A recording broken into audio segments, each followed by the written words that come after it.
ассалому алайкум ва раҳматуллоҳи баракот. ҳамватанони азиз, умедворам ҳама каса хуб ва саломат ҳастем. ина мо алҳамдулиллоҳ ваъда карда будем ки барои мардуми сарбаланди тоҷик пахши мустақим мекунем дар фейсбук. баъд иншоаллоҳ сахранид карда ба ютуб мегузорем, мардуми ютуб ҳам инро мебинам.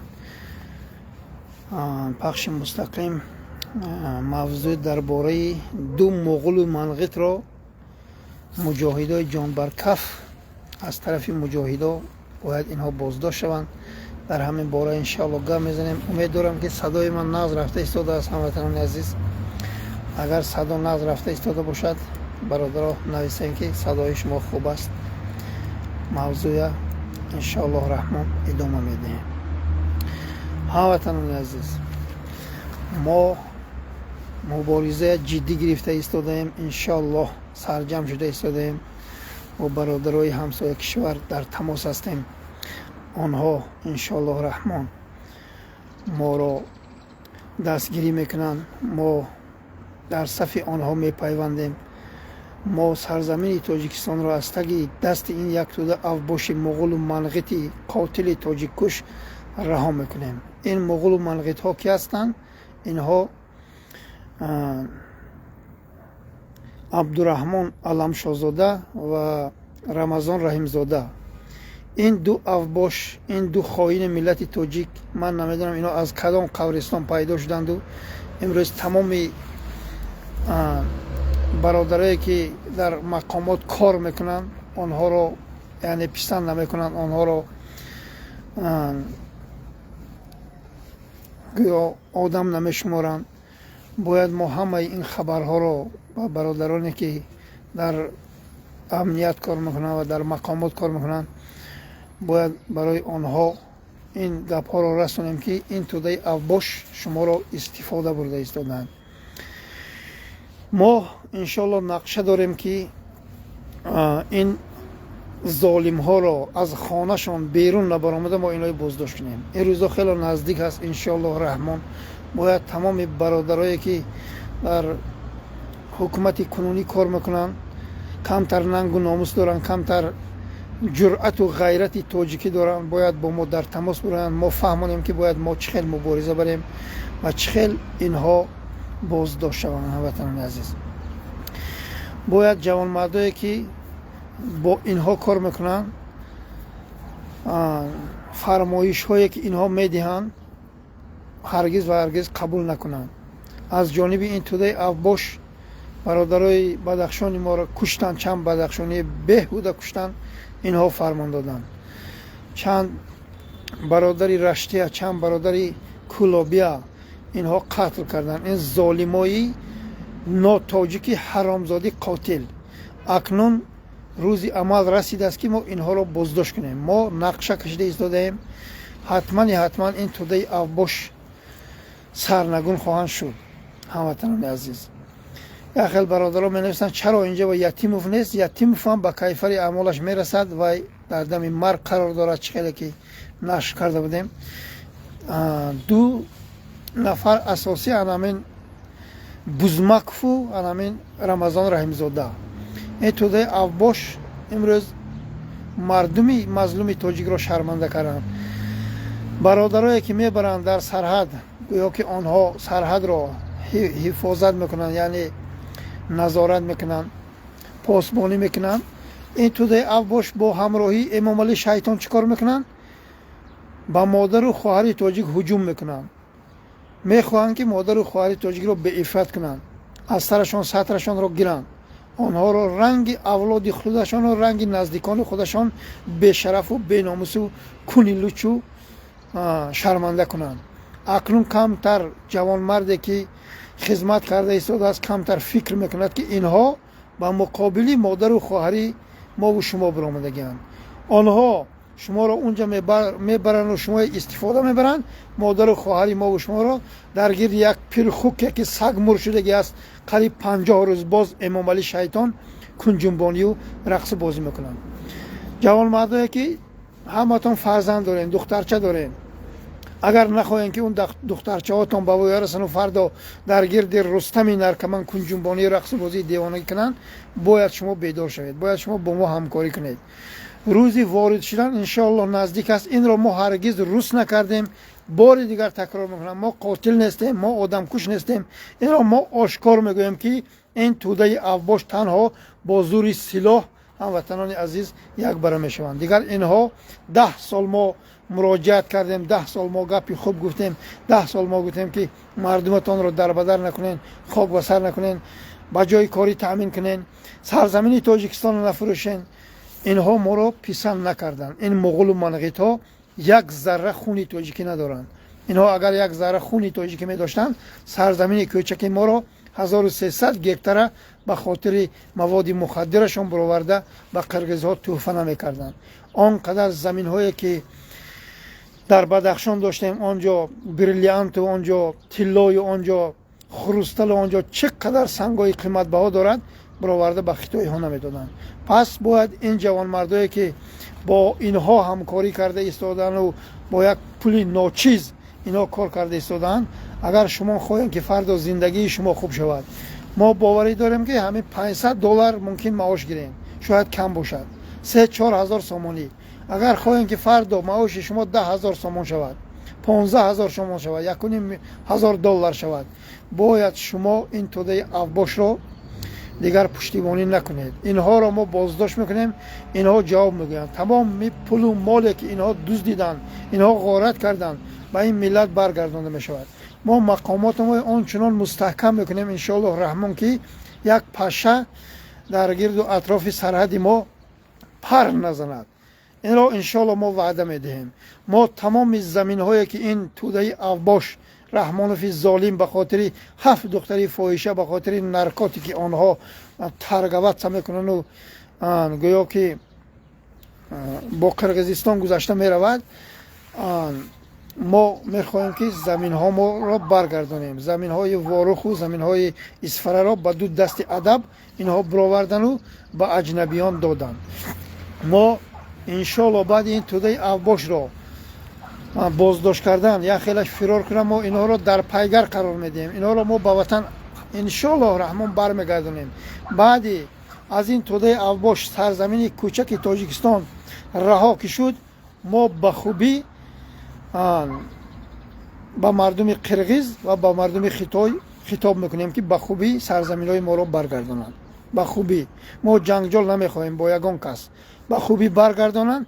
کسی که سرزمین ما را فروخ روان هوای را دارند، خواه زنش میتید برای قرقیزها، خواه دخترش میتید، خواه کلینش میتید، خواه نبیرش میتید، ما فرق ندارند. ما زمینی زیادی نداریم که این توده اوباش برارن و کتره رنگ بازاری سخاوت و رنگ بازاری پنجشنبه دیگر جا سودا کنند. مردم بیچاره خانه ندارند. مردم بیچاره 10 نفر 8 نفر یک کوارتیر خرید است. این چقدر دولت داری است؟ 10 نفر به پول گرفتن 50,000 و 60,000 دلار. خایلیسا میگویند که به پیش چرا 10 نفر فریب کردن؟ کو حکومت شما، کو دولت شما، کو قانون شما که این مردم را گویند که کنی پول این بیچاره ها، کو پول 9 نفر دیگر آخران نفر خانه حجت ها را از نامش گردانده است، دیگرها کو مبلغشان؟ این چقدر دولت داری است؟ این را همش رستم نرکمانی گونگه کرده ایستاده است. فردا این بسری قدرت بیاید زده کرده خانه‌تون میدارن، همتون تجاوز میکنن. اگر خاموشی ما و شما باشد. بعد مراجعت به برادرانی که زنگ میزنن میگن اکا ما یعنی رفتن نمیتوانیم، ما حاضر ان شاء الله رحمان راهپیمایی کرده ایستادیم چه خیلی برادرها آنجا رفته سرجم شوند. ما برادران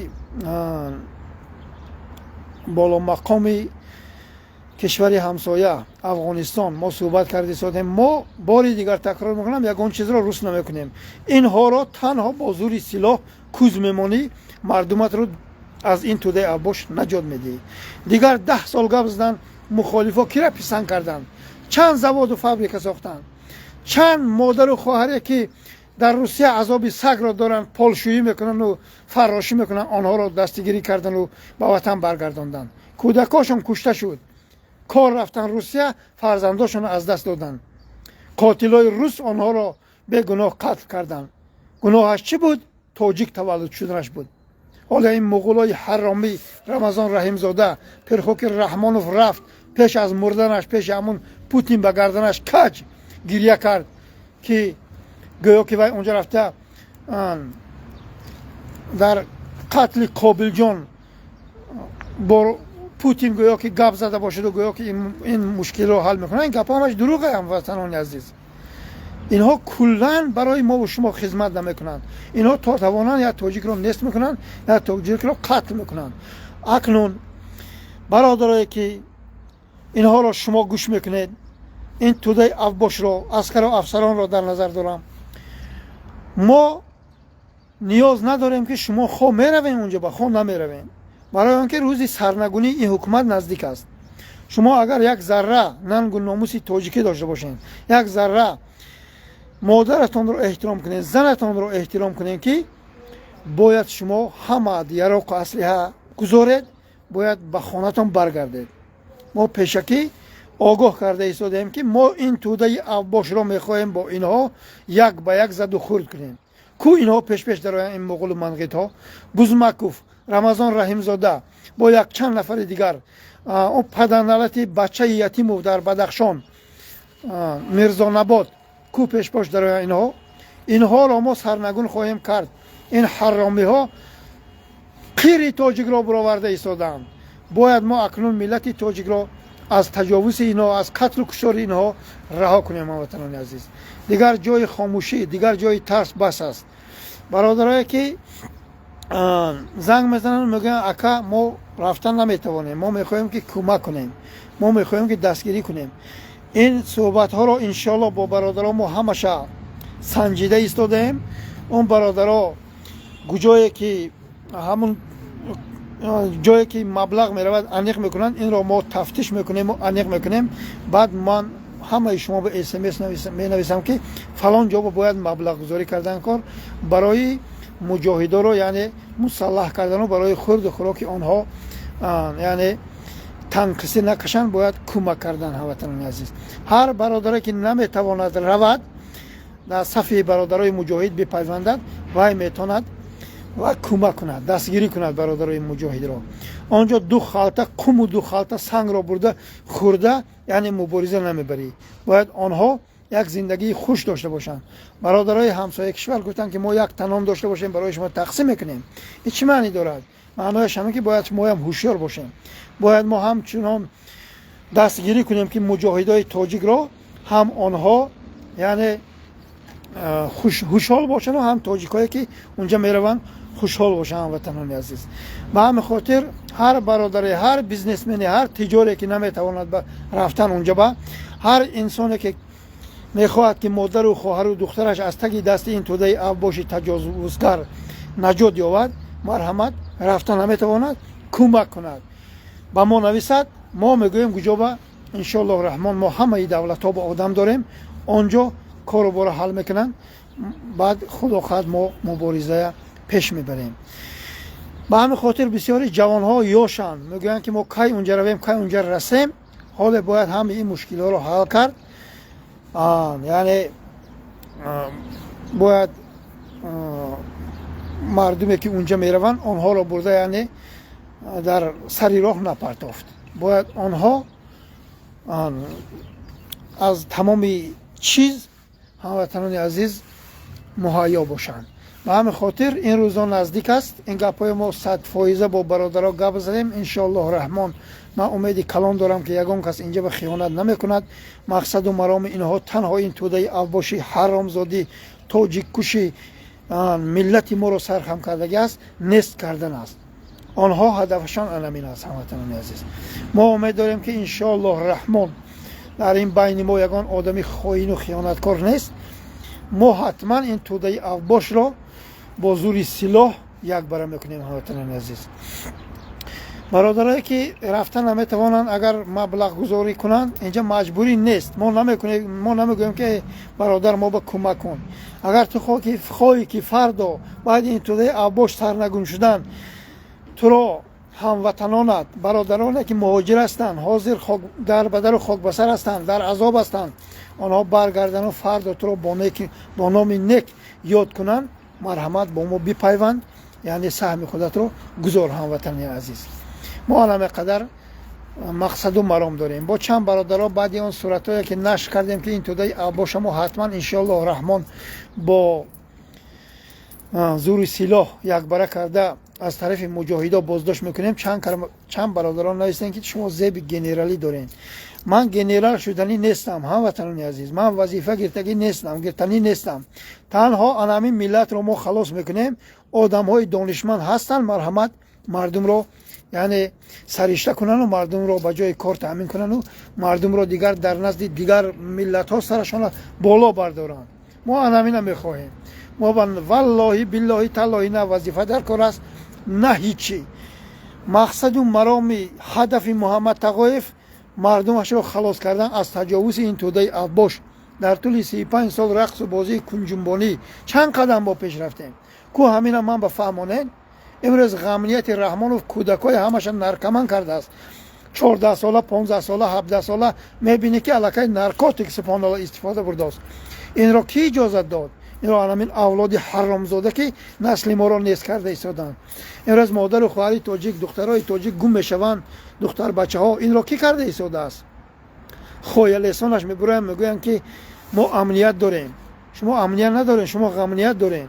شما آدم ربا هستین. شما توده ابوش روز شما را بازداشت کردن، روز شما را در نزد این ملت بزانو شناندن خیلی نزدیک است. مطمئن باشین. باید برادرایی که با اینها کار میکنن، من امنیتی های در نظر دارم، باید آنها خوب اینفرماسیون های برای ما رسونن. روزی در آمدن را ما هم اعلام میکنیم. ما رنگی بزرگ، رنگی ترسی و رنگی شرمنده وارد تاجیکستان نمیشویم. همه تیار میکنیم. برادران ما را پیشواز میگیرن این توده ابوش را از خانه شان نبرآمده بوزمک و رمضان رحیم زاده دیگراش را ما بازداشت میکنیم. آن شخصانی که فرمان های رحیم زاده را اجرا دارن و خانه به خانه در آمده مردمی که یک لایک میمونن و مردمی که بیچاره ها یک صدای آزادش گفته است آنها را جریمه کرده، مجبور کرده پول گرفته است و مادر و خواهر تاجیک مجبور دارن که سرتان لوچ کنین، گویا که شما حجاب نبندین. این پدرنالت های ابوش های غمنیتی ها را اینها همش نام به نام ان شاء الله رحمان هستند. اینها هم بازداشت میشوند. به همین خاطر هموطنان عزیز باید ما هوشیار باشیم. باید ما دیگر این